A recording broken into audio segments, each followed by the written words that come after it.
So hello and welcome to the 11th episode of the Living the Dream podcast, a podcast for real estate agents that discusses strategies to grow your business to its maximum potential, while at the same time making sure that you're in control of your career and have the time to live a balanced life.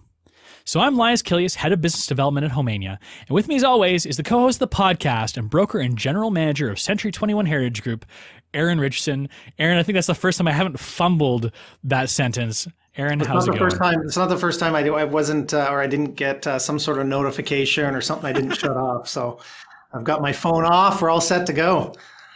That's a nice, is that a COVID cut? Is that a wife cut? You're individual, like, did you do it yourself or?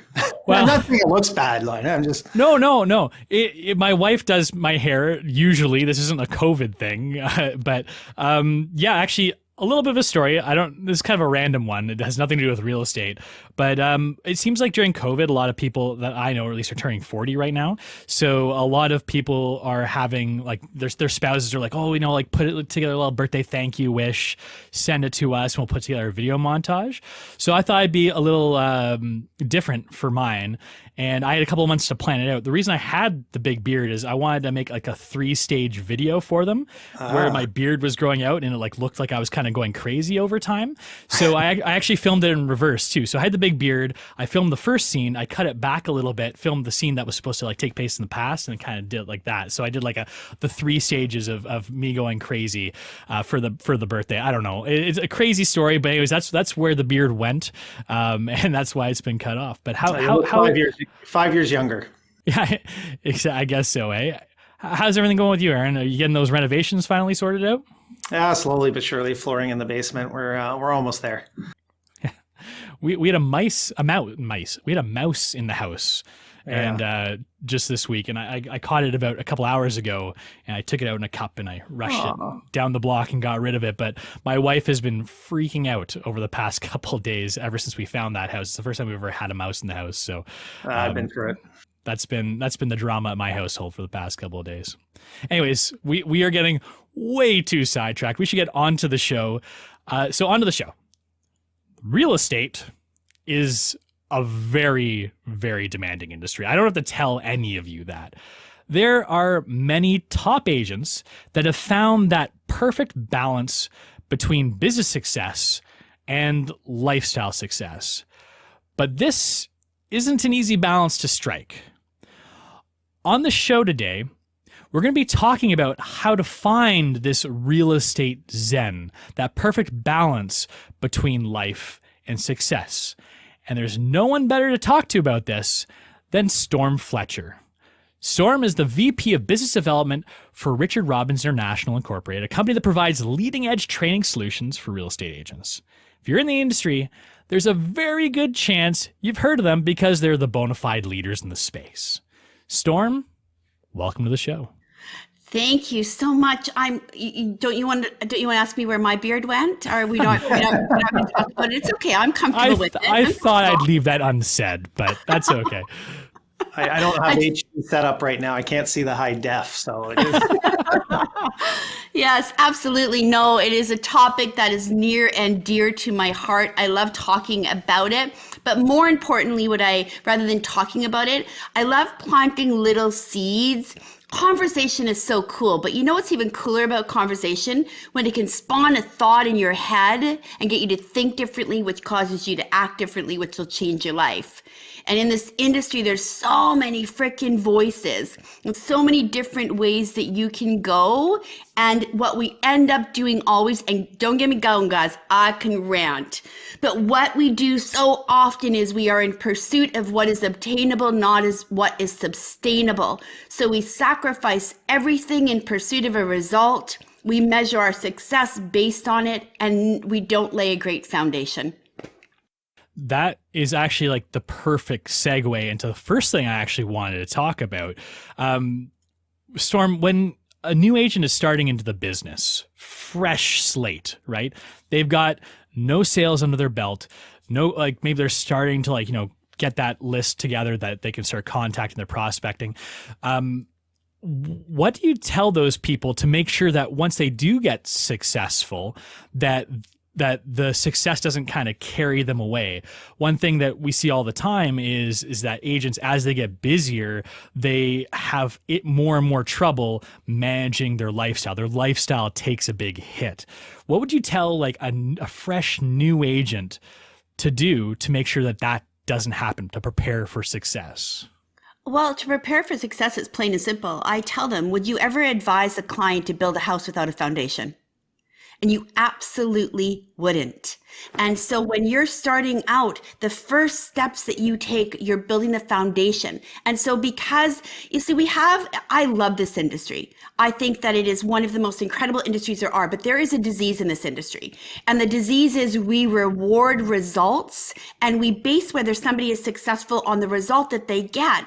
So therefore, the mindset of new agents coming in is in order for me to be successful, I have to be a rock star and I have to be producing results. But we want to get legs, we want to get stickiness, we want to do something that we can maintain. So my advice would be go slow. Build something that is systemized, that has structure, where once you've connected with the client, if you want to go into this with a transactional mindset and you're just going to jump from deal to deal to deal, God bless you. See you in 5 years when you're burnt out. But if you really want to build a business here, if this is what you're after, you have to go slow to get fast.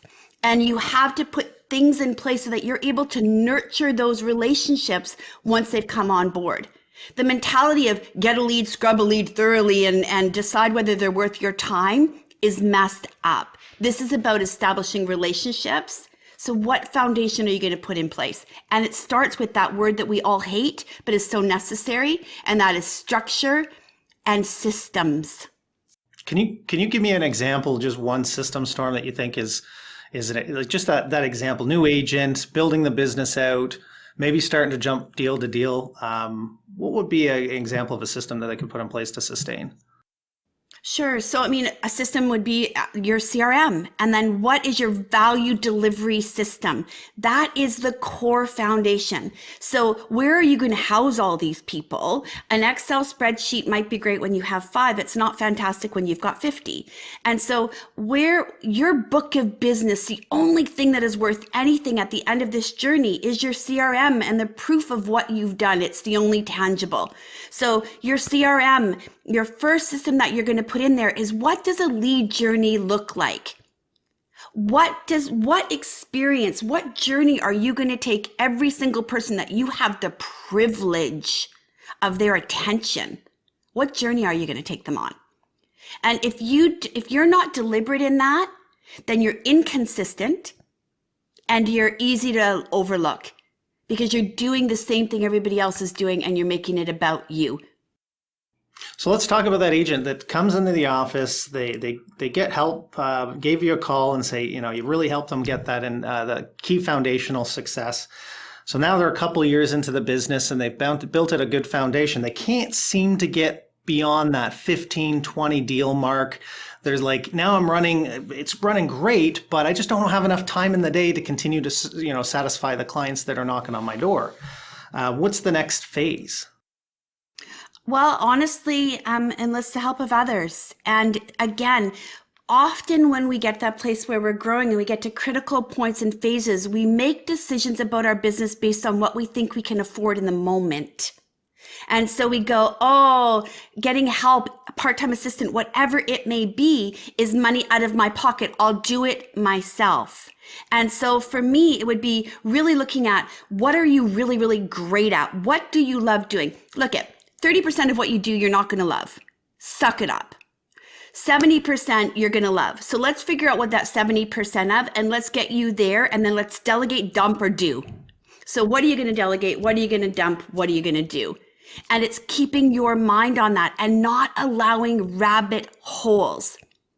We watch other people's success and we pursue it. And by the time we've caught up to where we think they were, they're already 20 kilometers ahead of us. So for someone who's got like 15, 20 deals, they're kind of at that point. You want to always be thinking about, what are the building blocks in my business? But more importantly, what are the building blocks in my life? So you want to make sure that you've built a tribe around you. And that tribe of people around you that share the same values and the same core systems that you do, you can pull on and bring in. And so it is always about, getting other people on board. We hire assistants in this industry when we are here. Mm-hmm. And then we go through them over and over and over because we don't have the time to invest in training them. Mm-hmm. And so you want to start training your assistant right out of the barrel. That's great. Yeah, I was talking to an agent just last week, actually, and they were getting to the point where they're talking about hiring an assistant. They've tried in the past and it hasn't worked out. And their argument is, well, I can just do everything that they're going to do, but better.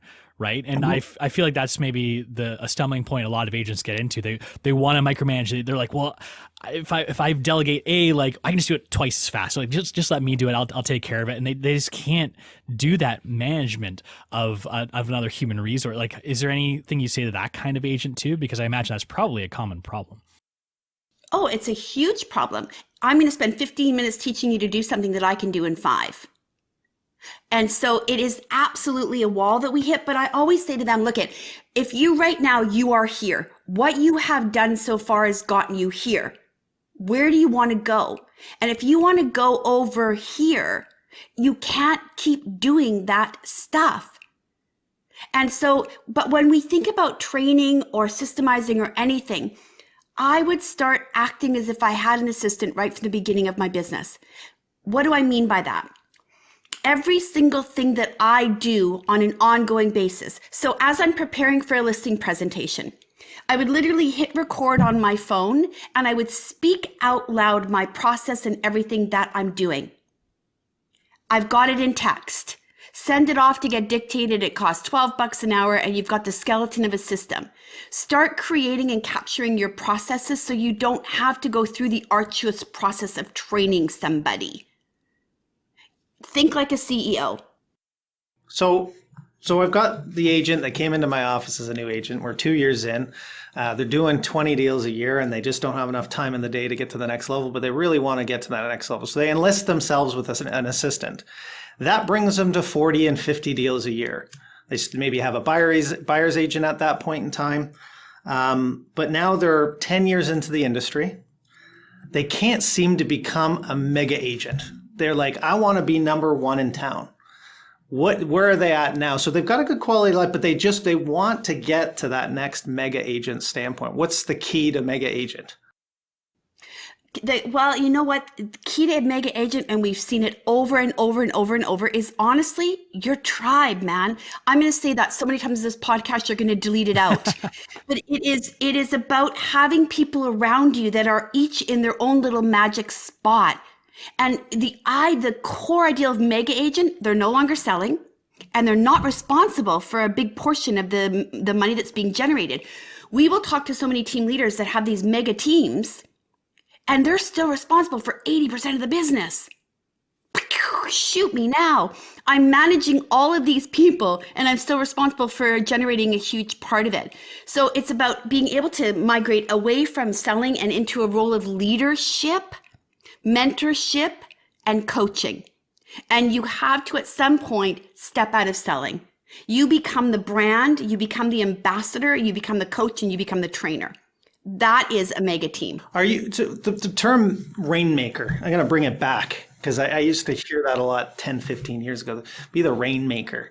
Is that middle agent, or are you still the rainmaker as a mega agent? Are those, you start spending some money, obviously, I think, when you get into mega agent status and scale up, but are they rainmakers or are they truly managers? Are they now CEOs, like you said? No, I would say, was Steve Jobs a rainmaker? Was Steve Jobs, I think he was the visionary, wasn't he? Was he really the one? But he was a rainmaker because what did he do? When you are at the head of something, you are the ambassador, you are the brand. When you're in a big, huge team and you've got everybody kind of going their own directions, but you're a team, how do you then bring continuity to your brand? How do you bring continuity to your messaging? How do you bring continuity to who it is and what you are? Yeah. So for me, at that level, the rainmaking may not be as direct as going out and actually doing it, but it's making sure there's integrity within the brand and what it is that you're doing. Yeah. That's the important piece. When you've got 5 different agents going out and making it rain, one's making it rain purple, one's making it rain pink, one's making it rain blue, there's not continuity there. And that is honestly where conflict happens. So it's really making sure that the vision, the strategies, the goals, and most importantly, the brand. Who are you? Who are you? So when you're putting together this team and it evolves over time, I imagine one of the hardest parts is finding the right people to be a part of the team. You've already mentioned, sharing a bit of a vision, but when you're looking for people and you're looking for that person to help you get to those next levels, you'd be an assistant or parts of your team. Like, are you looking for people that are like you, maybe complement you, maybe are contrast what your personalities and your strengths and weaknesses are? Like, what kind of team do you want to build around you to make sure that it's a strong and stable one going forward? Because literally your career kind of hinges on it. Absolutely. So I don't think that the best thing to do is to build a team of a bunch of people just like you. Because if I hire a team of people that are just like me, God help us all. So you want to make sure that, look, you have to have a certain level of transparency and honesty, but I believe true leaders do. And that is really being able to acknowledge what your strengths are and what your weaknesses are.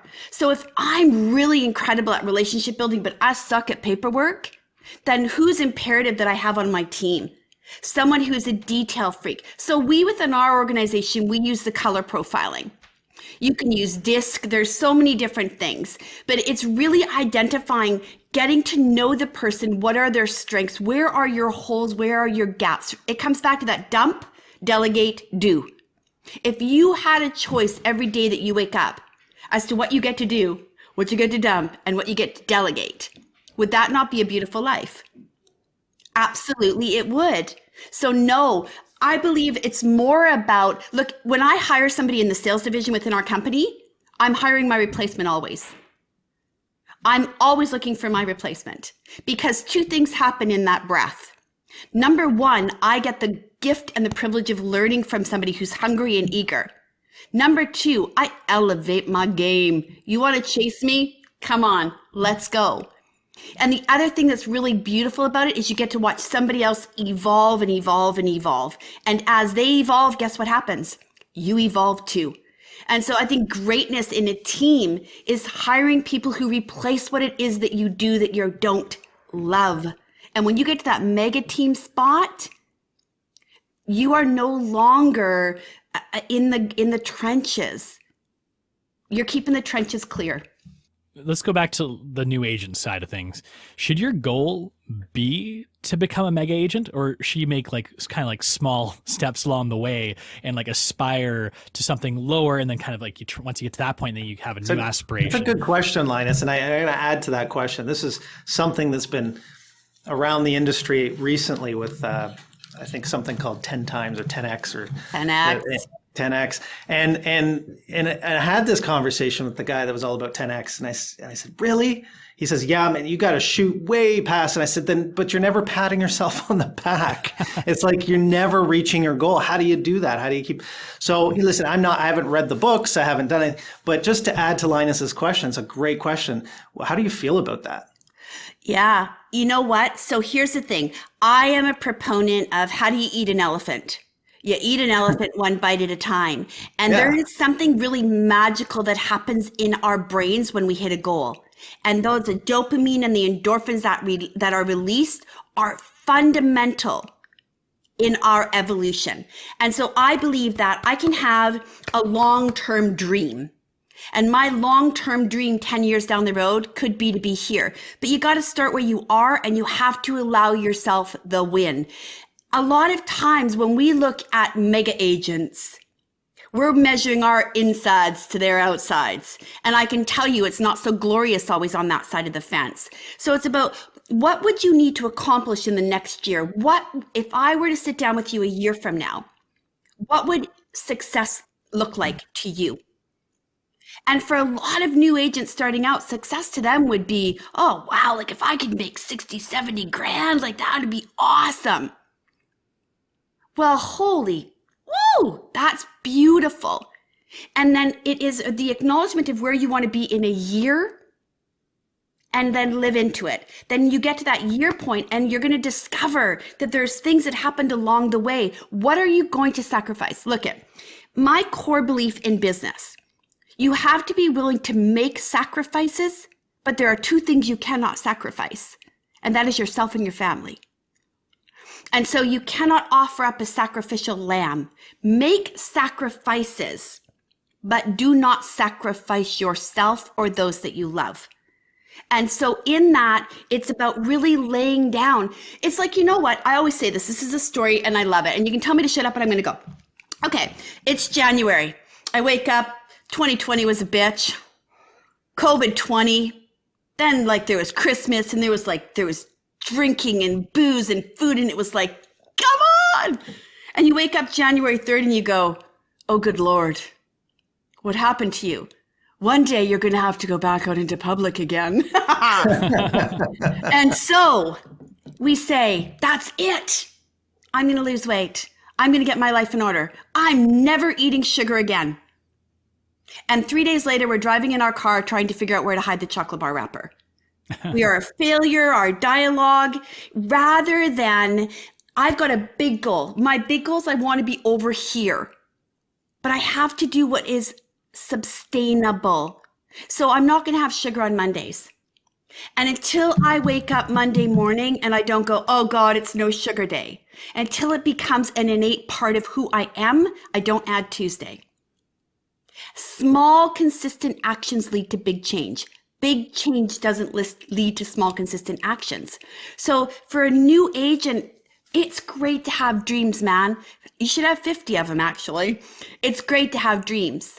But more important is you want to have goals and you want to be able to hit a goal. So if someone says to me, well, yeah, Storm, yeah, I want to make 500,000 this year. Okay, great. Awesome. What'd you make last year? 50. Can we talk? I think it's great that you want to make 500, but we're going to end this year with you feeling like a complete failure because you did not hit your goal. And it's going to totally wipe out all the great things that you accomplished along the road. So it's a journey, not a destination. And I thought I was going in the wrong direction, Storm. I'm glad you say that because I have these people that are saying, no, man, you got to hit 500. If you hit 200, you've done well. Well, no, I didn't hit 500. I didn't even know half as much as I wanted to do, like 10 times, really? Oh, yeah, that's the way you got to be. And I'm like, I don't know if I'm on that train, to be honest with you. I agree. I've got a buddy of mine and he was like, yeah, I'm going to decide I'm going to get back on my bike. And so I woke up this morning and I'm going to do 100K. And I'm like, so then it's like, 3 hours later, he's like 25K in and I get the call, oh my God. And he ended up doing 70K. And our conversation was, yeah, shit, didn't hit the 100K. I only ended up doing, and I'm like, dude, do you hear yourself right now? You did 70K. Like, allow yourself the win. And a lot of times where we think we want to go is based on what we know today. And every time you arrive, the destination that you want to go to next may be different. And if you don't allow yourself that grace and that space, then this industry becomes a grind. And you've heard me say it, Aaron, you've got two choices. Wake up and grind or wake up and give. And if you're going to wake up and grind every day, God bless you on your journey, man. It ain't for me. But if you want to wake up and give of yourself, give of your time, give of your knowledge, give of your space, and be realistic. Be a dreamer, but be real. I feel like half your anecdotes, Storm, hit a little too close to home. I wish I could have used you about 20 New Year's resolutions ago to let me know that I'm shooting a little too high, because I was that guy who got on that bike, and that bike is still sitting in the garage. I haven't touched it in years. Turns out my back can't quite handle it like it used to. So, let's spin back a little bit, because there's one thing I did want to ask you about, is kind of along the way as you get clients have different needs. And a lot of clients will be those needy clients that just keep calling you. They ask you about everything. You almost feel bad telling them like I don't have time, or like, putting them off or whatever, because you've got to live your life too, right? Like you can't be on call 24/7. But a lot of agents do act like that, right? And have issues managing their relationship with their clients as well, in fear that they're going to ruin their relationship with their client. So like what kind of strategies, or what do you tell agents is the best way to handle this kind of situation? Because I feel like that's a lot of what can lead to that not lacking lifestyle, but poor lifestyle, is just by constantly feeling like you're always on call. Absolutely. So, you ever been in a bad relationship? I've been married for a long time, so no, not in a long time, but I have been, yes. So, when you look at it as a transaction, you're going to allow behaviors and treatment that is obtainable in the moment to get the deal, but not sustainable.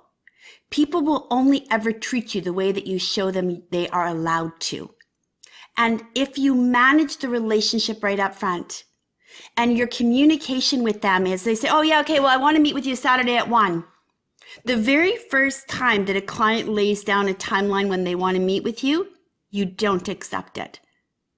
Oh, you know what? I can't do Saturday at 1. I've got a previous engagement, but I can do 2. And you start managing the relationship right up front. If you're not willing to do that, you're getting calls at midnight on a Sunday. Hey, there's a house I want to go see. Are you up? And so it really is not coming from that scarcity mindset. People will respect you more. If you're dealing with one client, you can run all over the place. But as you start building your success, you're dealing with more than one client. And if you are at their beck and call, what are you sacrificing?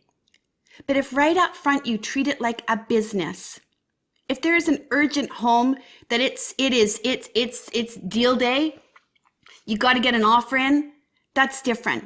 But when it is your time and there's no urgency, managing expectations up front, we don't though, because we think they're going to pick somebody else. Well, let them. And we might want to cut this out, but I'm going to say it. Be very selective as to who you work with. Assholes refer assholes. And if you've got somebody who's not respectful of who you are as a professional and what you bring to the table, then do you really want that client referring people to you? Not at all. You know what? We're not going to cut that out. We might actually make that the title of the episode. Yeah, there you go. I got to tell you, Storm. So I've really bought into Richard Robbins International, and Richard, for that matter, he's great. I went to the team summit, fantastic team summit. I've been to other team summits, and wanted to walk out of the room, to be honest with you. So some really, really good things I took from that. I think Richard's great. I met up with Richard. He was at the lounge at Inman now. Was it a year ago or 2 years ago? I can't even remember. I guess it'd be 2 years ago, maybe. Maybe it was last year. I don't know. And had a great conversation with him. But when I wanted to have somebody on the podcast, so I told Linus, you got to get Storm on. Aww. And so I just wanted to put that out that Richard has obviously surrounded himself and his business with great people, to the point where I don't want to say that to offend Richard, but whether Richard was on today or you were on today, we were getting the same. And that's how I feel. So surrounding yourself, I'm going to take that and we're doing that right now as a brokerage. We're bringing on new managers and really starting to build something special. And we even, for the first time, enlisted a company to find us good talent. And boy, did that ever pay off. We've got a dynamic person that we just hired on. So, going back to the building the team thing, and remembering some of the things I learned with Richard when he did the team, bringing on good talent we've talked about. Is there any resource? I mean, I know some agents that could really help or could really use the help with finding good talent. Is it good, I guess job description or job posting on Indeed? Is it calling around? Like, how do you attract good talent? Well, Indeed is definitely one. LinkedIn is another. We've found some really high quality, high caliber talent through LinkedIn, quite honestly. But more importantly, in order to find the right person, you have to be able to give yourself the time to do so. And so often when we go on the hunt for new talent, we're hunting out of necessity, not out of want. And so when you look at, as you look at any business and you think this is where we are and this is where we want to go, you have to give yourself time to find the right person, but we hire out of urgency. And one person on the bus, not that they're a bad person, but one person on the bus that was hired out of necessity and wasn't really thought after. In our company, Aaron, they come in through application. They have an interview with one person on our team. If that person gives a thumbs up, then they have an interview with 2 more people on the team. If those 2 people give the thumbs up, they then come in and do a group interview. And if the group gives a thumbs up, then they get to meet with Rich. If one person on the team is not 100% on board, and this is the God's honest truth, that person's not hired. Because for us, when you look at it, our team and who we are, I love Rich and Sue Robbins as if they were my family. I love this organization that I work for as if it were my own. I love the people that we get to work with. I love what I get to do every day. And the reason, a big piece of that, is the people that I get to do it with.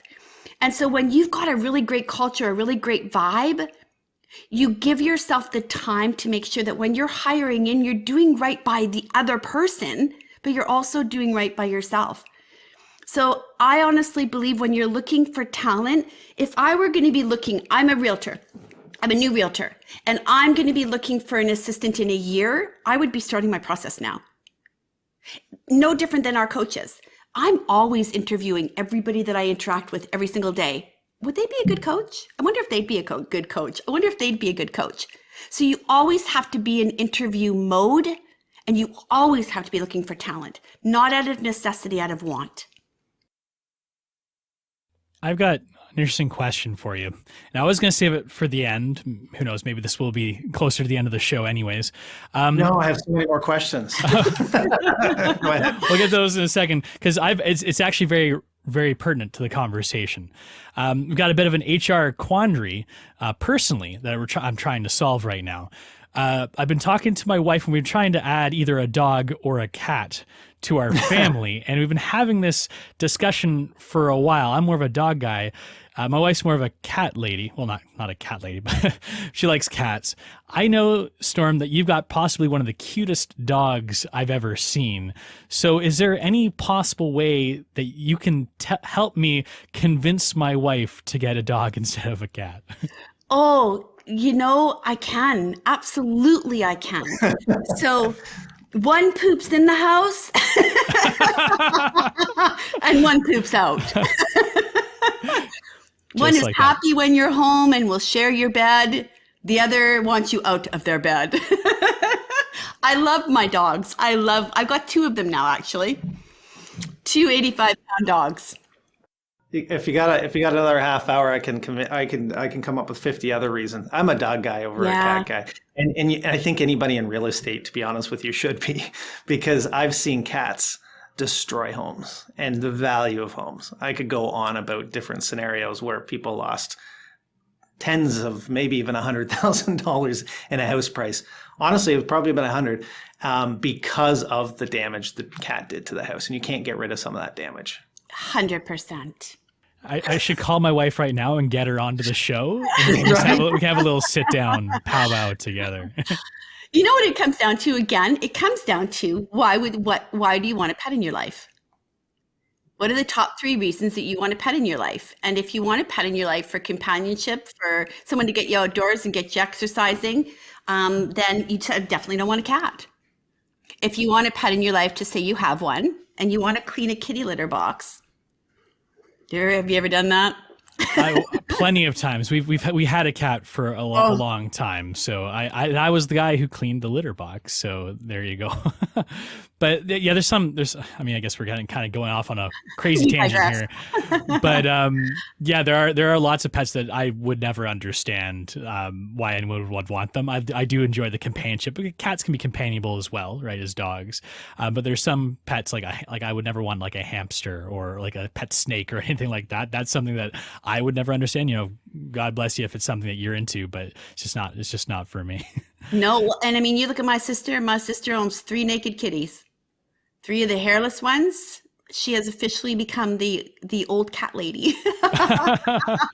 Don't get a ferret. That's the other. I actually looked into getting a ferret at one point. I really wanted a ferret. I don't know why, but don't ever get a ferret. We're talking. I just want to put in just full disclosure for the reason for this podcast. We are not anti-animal. No, I'm not saying that, you know, cats aren't a good addition to society by any means. Yeah. One of the things I should have kind of, gone through this at the beginning, because I think I was even not confused. I questioned. I thought to myself, Richard Robbins in coaching, any relation to Tony Robbins? And it's funny, I think I brought that up, Storm, with you at one point when we first met. And it goes, well, funny story is no relation whatsoever, no connection. Is that right? Yes. Other than the fact that you worked for Tony Robbins. Yes, yeah, and I was actually. like, no way, you're just saying that. Yeah, no. Tell me about how you got on and what's that all about? So Tony Robbins is actually married to my best friend in the whole wide world, Sage. And that's how I met Tone. So Sage and her ex-husband and myself and my ex-husband, we were travel buddies and buddies. And Sage met Tony, and that's how the story goes. So I went from, girl living in BC to literally on the road with Tony, traveling all over the world. It was one of the most incredible experiences of my life. But I tell you, when you immerse into that organization, it is full on, full in, full tilt all of the time. It is unbelievable. Yeah, they're still a very, very special part of my life to this day. Is that a guy? Is Tony Robbins allowed to have a bad day? I'm just curious because I mean, he bleeds that positivity and right mindset, right? You got to give yourself a bad day every now and then, don't you? You know what? We call them zag. So you're allowed to have a zag day. Absolutely. Okay. You know, I think that's the part of it. So often though, and it's a great point, back to even when we talk about building a mega team or doing whatever, when we look at somebody and they've got their public persona, and not to say that that's not Tone, it is, but they've got this persona and we try to live into it, not understanding that behind the curtains there is life. And so absolutely, we all have good days and bad days, right? I would argue he probably has a lot more good days than bad, though. You hope. That's what you're hoping for in life. Yes, absolutely. Well, Storm, I think, like Aaron said before, we could literally sit here and chat with you forever. But unfortunately, we try and keep the show to, at least like 30, 45 minutes, and we're kind of getting to that time. So I think this is probably where we're going to start winding down the show. So if you like the show, you can subscribe to us pretty much wherever you find your podcasts online. And please don't forget to leave us a 5-star and review on those sites because it really does help. You can check us out on our website at livingthedream.show, where you can check out and listen to any or all of our shows, or you can head over to our YouTube channel at youtube.livingthedream.show to watch our podcast video streams on demand. Storm, if anyone here is looking for coaching or help of any sort, how can they get in touch with you and your organization? What's the best place to look? Best way for them to get in touch with us is honestly shoot me an email. Storm@richardrobbins.com. Robbins is with 2 B's. The thing that's really important about us is much like this. Look, we're conversational. We love growing our tribe and we love having people on board, but we are not hardcore sales. It's not our style. So if anybody has questions, is curious, don't be afraid to pick up the phone or connect with us. Our job isn't to sell you. Our job is to provide you all of the information that you need in order to make a decision. And that's the place that we come from. But they can go online as well, richardrobbins.com. There's all kinds of links and information there as well. They can subscribe, join our tribe, or reach out to me directly. That's amazingly approachable way to go about it too. I really like that because a lot of the times I'm sure people probably have that hesitancy to contact coaches or trainers. So they're worried that they're going to get sucked in if they don't want to, if they're not ready to. But that makes me feel a lot more like, oh, we can call and have that conversation, see how things go, and develop that relationship. So You I bet. really like that. You cannot preach it and teach it if you're not it. And so when we talk about the importance and value in relationships and that the giver gets the most and that giving starts a receiving process, that has to be the foundation on which we do our business as well. So it's the law of attraction. I like it. So that's how you get in touch with Storm. If you'd like to get in touch with us, we'd love to hear from you too. You can email us anytime at podcast@livingthedream.show. Thank you, Storm, so much for coming on. I can see why Aaron has been talking about this day for ages. It was a great pleasure meeting you. It was great having this long chat with you. Thanks again for coming on the show. And Aaron, thanks as always for being here. Everybody, thanks for watching. Have a great week.